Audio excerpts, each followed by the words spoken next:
ஒரு வருடத்துக்குள்ளாக கிட்டத்தட்ட கேளக்கியர் பேரில் 60க்கும் மேற்பட்ட தொழில் தொடங்கியவர்கள் இருக்காங்க. நீங்கள் கேளக்கியர் சித்தர்னு சொல்லிட்டு என்னுடைய அசோகா ஆஸ்ட்ரோ பேஜில் பாருங்கள். கிட்டத்தட்ட ஆயிரக்கணக்கான எவிடன்ஸ் இருக்குது. வலைதளங்களில் 1000த்துக்கும் மேற்பட்ட நபர்கள் தங்களுடைய சொந்த அனுபவத்தை கேளக்கியர் சித்தர் வந்ததுக்கப்புறம் என் வாழ்க்கை இப்படி மாறி இருக்குன்னு அவ்வளோ. முதல் மந்திரம் ஓம் ஸ்ரீ கேளக்கியர் சித்தர் நமோ நமக. ரெண்டாவது மந்திரம் ஓம் ஐம் ஹ்ரீம் கேளக்கியர் சித்தர் நமோ நமக. இந்த மந்திரத்தை தினமும் காலையில் 108 முறை அல்லது 1008 முறை பிரம்ம முகூர்த்தத்தில் சொல்லணும். விடிய காலம் 3:30லேருந்து 5 மணிக்குள்ளே நீங்கள் எப்போ சொன்னாலும் சரி. உங்களுக்கு உடனே பிரச்சனை தீரணும் அப்படின்னா 1008 முறை சொல்லுங்கள். இல்லை என்னால் அவ்வளோ சொல்கிறதுக்கெல்லாம் டைம் இல்லை அப்படின்னா 108 முறை சொல்லுங்கள். ஏதாவது சிறப்பாக செய்யணும் அப்படின்னா ஒரு மண் விளக்கு, அதில் நெய் தீபம் ஏற்றணும், 1 டம்ளர் தண்ணி பக்கத்துலேயே வைக்கணும். இது எதற்காக அப்படின்னா நெய் தீபங்கிறது சித்தருக்கு ரொம்ப உகந்தது. ரெண்டாவது, இந்த விளக்கு தீப வழிபாடு அப்படின்னு நம்ம பாரம்பரியத்தில் சிறப்பானதாக ஒன்றா இருக்குது. அதுவும் நெய் தீபம் அப்படிங்கிறது மிகவும் பிரசித்தி பெற்றது. நீங்கள் நல்லெண்ணெய் தீபம் ஏற்றுறதை காட்டிலும் அதீத சக்தி இந்த நெய் தீபத்துக்கு தான் உண்டு. அதுவும் பிரம்ம முகூர்த்தத்தில் நீங்கள் நெய் தீபம் ஏற்றி ஒரு சித்தரை வாங்க அப்படின்னு கூப்பிடுறீங்க அப்படின்னா 100% சித்தர்கள் இந்த பூமிக்கு இறங்கி வந்துடுவாங்க. எந்த நேரத்தில் இந்த சித்தர்கள் இந்த பூமிக்கு வராங்கனாலே அது பிரம்ம முகூர்த்தம் தான். அந்த நேரத்தில் தான் இந்த மனுஷங்க யார் விழிப்பு நிலையில் இருந்து அவங்கக்கிட்ட வரம் கேட்குறாங்களோ,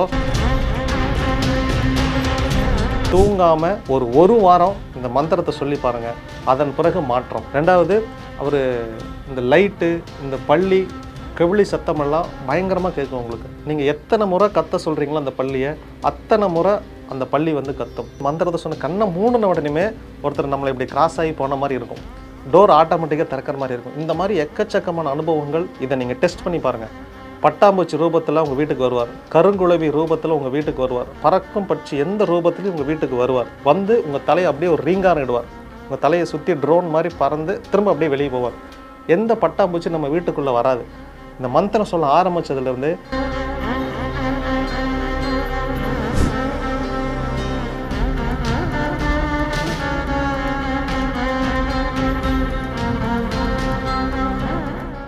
கேளக்கியர் சித்தர் நமோ நமக. போன வருடம் வரைக்கும் கேளக்கியர் சித்தருக்கு நம்ம கோவில் கட்ட போகிறோம் அப்படின்னு சொல்லிட்டோம். அப்புறம் மே 11 கேளக்கியர் சித்தருக்காக கோவில் கட்டி ஆதி சிலை பிரதிஷ்டை விழா நடத்தினோம்.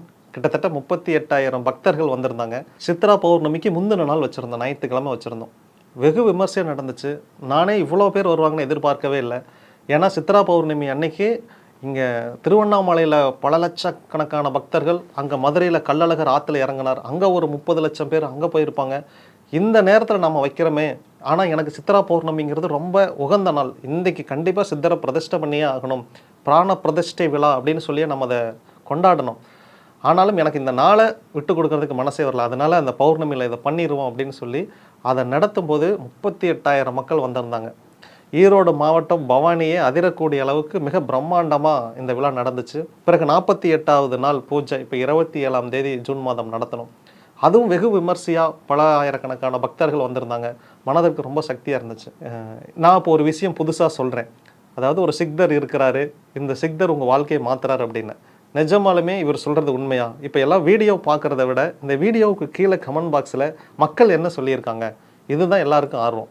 ஏன்னா வீடியோவுக்கு மேலே பேசுகிறவர் என்ன வேணாலும் பேசலாம், அது அவருடைய தனிப்பட்ட கருத்து. அது உண்மை அப்படிங்கிறது இந்த கமெண்ட் பாக்ஸில் தான் நிறைய பேர் வந்து நம்புகிறாங்க. அப்படி போய் செக் பண்ணவங்க எல்லாரும் சொல்கிறாங்க, சார் இத்தனை பேர் இப்படி இதை எப்படி ஏற்றுக்கிறாங்க, நீங்கள் என்ன பண்ணுனீங்க அப்படின்னு. நான் எதுவுமே இங்கே பண்ணலை.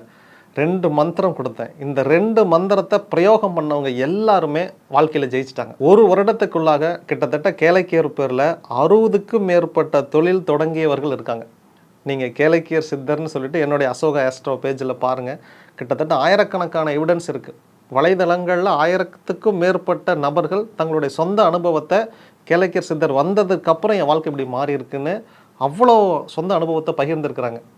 நான் ஒரு காலத்தில் நினச்சேன், இனிமேல் நாம் இன்டர்வியூ கொடுக்குறத நிறுத்திடுவோம், மக்களே பேசிட்டோம், மக்கள் பேசினதான் இது இன்னொரு மக்களுக்கு எளிதாக புரியும், இந்த தெய்வத்தை இந்த கோவில் கட்டினதோட நம்ம நிறுத்திடுவோம் அப்படிங்கிற அளவுக்குமே நானுமே யோசிச்சிட்டேன்.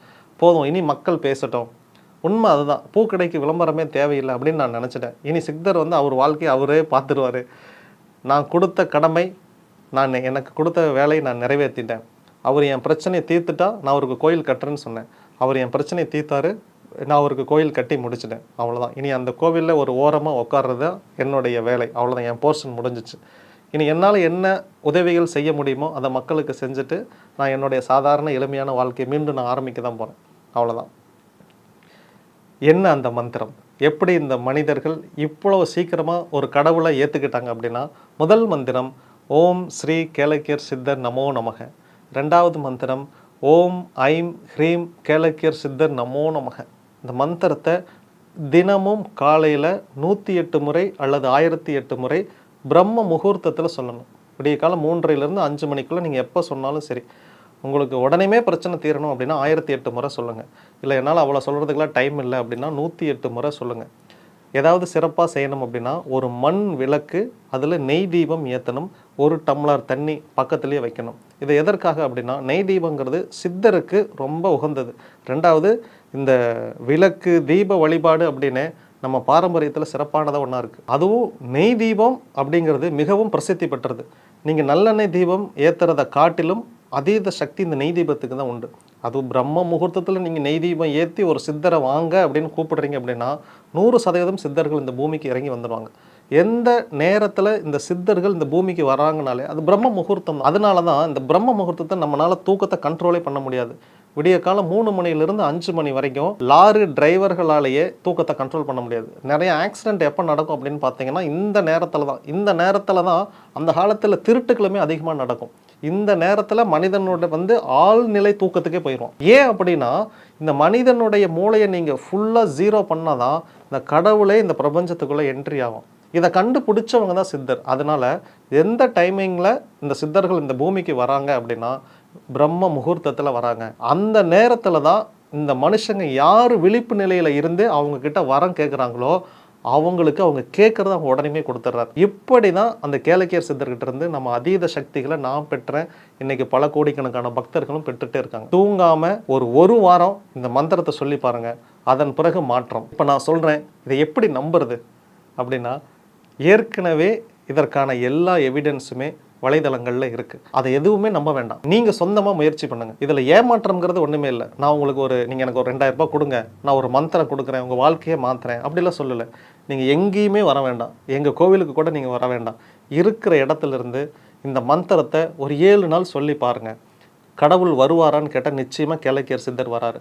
எப்படி நான் இதை உணர்றது அப்படின்னீங்கன்னா, உங்களுக்கு விபூதி வாசனை, சந்தன வாசனை, சுருட்டு வாசனை, ஒரு விதமான புதியான ஒரு நறுமணம். அவர் வந்தாலே நறுமணம் வரும். அந்த நறுமணம் வரும். என் ரூபத்திலேயே கனவுல உங்கள்கிட்ட பேசுவார்.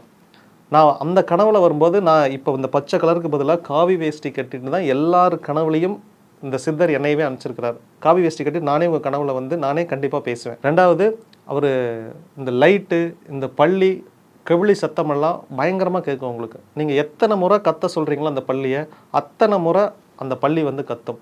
ஐயாவே கனவுலையே பேசினவர்களும் உண்டு. அவருக்கு என்ன வேணுமோ அதை கனவுல கேட்பவர் தான் இந்த கேளக்கியர் சித்தர். ரெண்டாவது, இப்போ நான் மந்திரம் சொல்கிறேன், நான் கண்ணை மூடிட்டு இப்படி உட்காறேன் அப்படின்னா உடனேயுமே என் எதிர்த்தாப்பில் கேளக்கியர் சித்தர் உட்காருவார். சில பேர் கத்தி இந்த மந்திரத்தையே ஸ்டாப் பண்ணவங்களும் உண்டு. சில பேர் இப்படி மந்திரத்தை சொன்ன கண்ணை மூடின உடனேயுமே ஒருத்தர் நம்மளை இப்படி கிராஸ் ஆகி போன மாதிரி இருக்கும். டோர் ஆட்டோமேட்டிக்காக திறக்கிற மாதிரி இருக்கும். இந்த மாதிரி எக்கச்சக்கமான அனுபவங்கள் நிறைய பேருக்கு நடந்திருக்கு. எனக்குமே கடந்த 2 நாளைக்கு முன்னாடி நான் விடியற் காலம் மந்திரம் சொல்லும்போது கதவை மூடிட்டு தான் வரேன். கதவை மூடிட்டு கரெக்டாக ரூமுக்குள்ளே நிற்கிறேன். கதவை திறந்து வராங்க. என் மனைவி தான் வந்திருப்பாங்க போல் அப்படின்னு சொல்லிட்டு திரும்பி பார்க்குறேன். கதவு சாத்தனபடியே இருந்துச்சு. புரிஞ்சுக்கிட்டேன். ஐயா அப்படின்னு சொல்லிட்டு, கேளக்கியர் சித்தர் ஐயா வாங்க அப்படின்னு சொல்லி கூப்பிட்டுட்டு பிறகு மந்திரத்தை சொல்ல ஆரம்பிச்சிட்டேன். கிட்டத்தட்ட ஒரு 2 நாளில் நான் என்ன கேட்டனோ அதை கொடுத்துட்டார். கேளக்கியர் சித்தர் நான் கேட்டதை கொடுப்புறார் அப்படிங்கிறத தாண்டி இன்னைக்கு தேதியில் நான் என்ன வேணும்னு மனசில் நினைக்கிறேனோ அதை உடனேமே என் முன்னாடி கொண்டு வச்சிடறாரு. ஒரு சின்ன சாப்பாடு விஷயமா இருக்கட்டும், நான் இந்த சாப்பாடு எனக்கு வேணும் அப்படின்னு சொல்லலான்னு நினச்சேன். பட் இருந்த பிஸி ஷெடியூலில் அதை சொல்லக்கூட மறந்துட்டேன். அடுத்த நாள் காலையில் நான் சாப்பாடை உட்காடுறேன். இன்றைக்கி என்ன சாப்பாடு அப்படின்னு கேட்குறேன். பார்த்தா நான் நேற்று என்ன ஆசைப்பட்டனோ அந்த சாப்பாடு என் டேபிளில் இருக்குது. எனக்கு பெரிய கோடியாக பணம் கொடுத்தா தான் இந்த கடவுள் இல்லை. நான் ஆசைப்பட்டது ஒரு சாப்பாடு நல்லா சாப்பிடணும்னு ஆசைப்பட்டேன். அது அடுத்த நாள் என் மேசைக்கு வரும்போது எனக்கு அது அவ்வளோ மகிழ்ச்சியாக இருந்துச்சு. இதை விட ஒரு தெய்வம் ஒரு மனுஷனுக்கு என்ன செய்ய முடிஞ்சிக்கும்? என் மகனுக்கு இதை சாப்பிடணும்னு நினச்சான். பட் அதை கூப்பிட்டு சொல்கிறது கூட அவனுக்கு டைம் இல்லை. அப்படின்னு என் மனசில் இருக்கிற விஷயத்தை கண்டுபிடிச்சி அதை செயல்முறைப்படுத்தினாரே. கேளக்கீர் அப்படிங்கிற ஒரு மிகப்பெரிய வரப்பிரசாதம். இந்த மந்திரத்தை சொல்லுங்கள், 7 நாள் தொடர்ச்சியாக சொல்லுங்கள். சின்ன பிரச்சனையாக இருந்தால் 7 நாட்களுக்குள் 100% இது நடந்து முடிஞ்சிடும். பெரிய பிரச்சனை சார், ஒரு 12 வருஷமாக இந்த லேண்டு விற்கவே மாட்டேங்குது, என் மகனுக்கு கல்யாணமே நடக்கலை, 6 வருஷமாக பொண்ணு தேடிட்டோம், எங்கே ஜாதகத்தை கொடுத்தாலும் ரிஜெக்ட் பண்ணுறாங்க, வீடு வாங்கலான் இருக்கோம், எத்தனையோ முயற்சி பண்ணிட்டோம், 10 வருஷமாக வீடு வாங்குறதுக்கு போராடிட்டு இருக்கோம், எதுவுமே நடக்கலை, இந்த எல்லாமே 10 வருஷம் 12 வருஷம் 7 வருஷம் கிடப்புலையே கிடக்குது அப்படின்னா அதிகபட்சம் 7 மாதம் டோட்டலாக மாற்றிடுவார். மாற்றி 100% இந்த விஷயத்தை உங்களுக்கு நடத்தி கொடுப்பார். இதை தான் சொல்கிறேன். இப்போ நான் சொல்கிறேன் இல்லையா, இதை நீங்கள் டெஸ்ட் பண்ணி பாருங்கள். பட்டாம்பூச்சி ரூபத்தில் உங்கள் வீட்டுக்கு வருவார், கருங்குளவி ரூபத்தில் உங்கள் வீட்டுக்கு வருவார், பறக்கும் பட்சி எந்த ரூபத்துலையும் உங்கள் வீட்டுக்கு வருவார். வந்து உங்கள் தலையை அப்படியே ஒரு ரீங்காரம் இடுவார். உங்கள் தலையை சுற்றி ட்ரோன் மாதிரி பறந்து திரும்ப அப்படியே வெளியே போவார். எந்த பட்டாம்பூச்சி நம்ம வீட்டுக்குள்ளே வராது. இந்த மந்திரம் சொல்ல ஆரம்பித்ததுலேருந்து என் வீட்டில் எப்போதும் ஒரு பட்டாம்பூச்சி செவுத்தில் உட்காந்தே இருக்கும். இந்த வெட்டுக்கிளி, அப்புறம் இந்த தயிர் கடைதல் பூச்சின்னு ஒரு பூச்சி சொல்லுவாங்க, அந்த பூச்சி எப்போதும் என் வீட்டுக்குள்ளேயே இருக்கும். ஏதாவது ஒரு ரூபத்தில் ஒரு ஜீவன் நிச்சயமாக என் கண்ணு எதிரே இருந்தே இருக்கும். எங்கள் ஆஃபீஸ்லேயே பார்த்தீங்க அப்படின்னா அந்த சுவிட்ச் போர்டுக்கு பக்கத்துலேயே ஒரு பட்டர்ஃப்ளை வந்து எப்போதும் இருக்கும். இதெல்லாம் சித்தரினுடைய அடையாளம். அவர் வந்துட்டார், அவர் கூட இருக்கிறாரு, நீங்கள் மந்திரம் சொல்கிறத அவர் பார்க்குறாரு அப்படின்னு. இதுதான் அடையாளம். ஏன்னா நான் மந்திரம் சொல்கிறேன், அதை கடவுள் கேட்குறாருங்கிறதுக்கு எனக்கு என்ன அத்தாச்சு, இது நடக்கும் அப்படிங்கிறது நான் எப்படி நம்புறது? இதுக்கு தான் கடவுள் உங்களுக்கு ரிப்ளை பண்ணுறாரு. கவிழி மூலியமாக இதை ஏதாவது ஒரு ரூபத்தில் உங்களுக்கு காட்சி கொடுப்பார். நீங்கள் அடுத்த நாள் டைமிங் சொல்லுங்கள், நாளைக்கு காலையில் 11 மணிக்கு நீங்கள் வரணும், அப்படி வந்தால் நான் நம்புறேன்னு சொல்லிட்டு டைமிங் செட் பண்ணி சித்தர்கிட்ட கேளுங்க. 100% அந்த சொன்ன டைமிங்க்கு வருவார். நான் இப்படி தான் மழை வரணும் அப்படின்னு நான் கேட்டேன். நான் நாளைக்கு சாயந்தரம் 6:45 மழை வரணும்னு கேட்டேன், 6:45 மழை வந்துச்சு. இதுதான் மிகப்பெரிய அடையாளம். ஸோ இந்த மாதிரி நீங்கள் கேளக்கீர் சித்தரை டெஸ்ட்டு பண்ணி ஏற்றுக்கோங்க. உங்களுக்கு ஏமாற்றம் என்பதே இல்லை. இதுலேயும் உங்களுக்கு ஏதாவது சந்தேகம் இருக்குது அப்படின்னா நீங்கள் சித்தர் ஐயா கிட்ட கேளுங்க. ஏன்னா இத்தனை பேருக்கு அற்புதம் நடந்திருக்கு, எனக்கு ஏன் நடக்கலை அப்படின்னு கேளுங்க. 100% உங்களுக்கு நடக்கும். உங்களுக்கு மொத்த பிரச்சனைக்கும் மொத்த தீர்வு கேளக்கீர் சித்தர். நமோ நமக.